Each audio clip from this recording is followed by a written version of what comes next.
We're coming into your classrooms again on this Thursday, May 13th. The headlines are coming up next. Channel 1 News starts right now.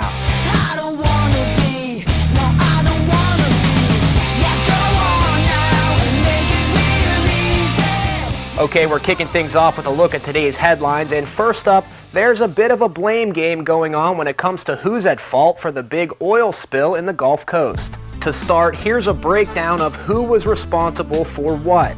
Oil giant BP hired a subcontracting company called Halliburton to seal the undersea well with cement in preparation for drilling. They leased or rented the rig above it from Transocean, the world's largest offshore drilling company.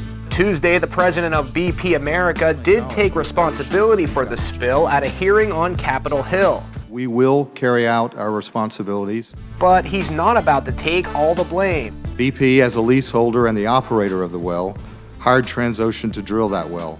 The head of Transocean passed the blame onto the construction job done by Halliburton. These events occurred after the well construction process was essentially complete.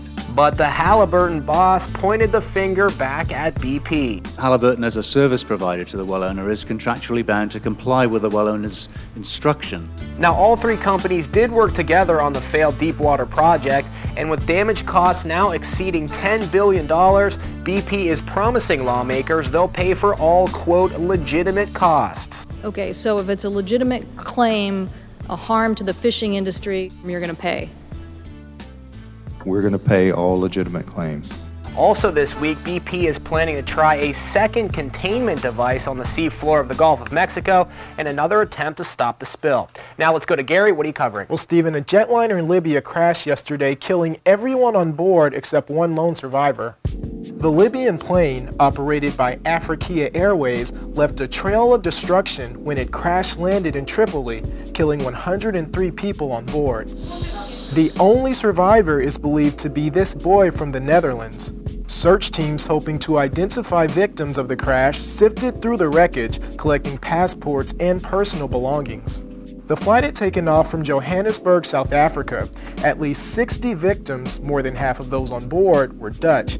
South Africa is a popular tourist destination for the Dutch, and many families were on spring break. Investigators have recovered the plane's data recorder, which could point to what caused the disaster. Libya's transportation minister has already ruled out a terrorist attack. And last but not least, Afghan President Hamid Karzai is making the rounds in Washington this week, meeting with top U.S. officials, including President Obama.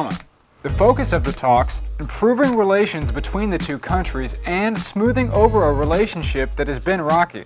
American officials have been critical of Karzai in recent months, and Karzai even threatened to join the Taliban in protest of what he sees as foreign governments meddling in his government. Both President Obama and Karzai downplayed the recent tensions and focused on cooperation in the future. There are moments that we speak frankly to each other, and that frankness will only add to the strength of the relationship and contribute to the successes that we have.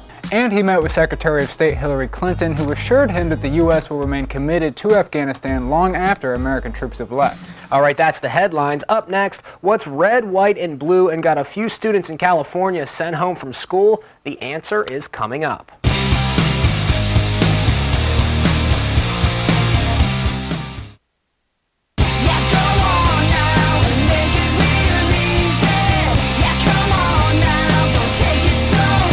The music you're hearing in today's show is by Liana. Be sure to check out channel1.com for more great music and vote for your favorite Hear It Now Artist of the Year.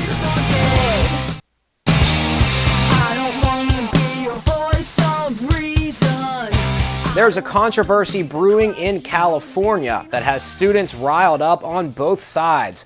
Shelby Holiday takes a closer look at what started it all. I want it to be over with.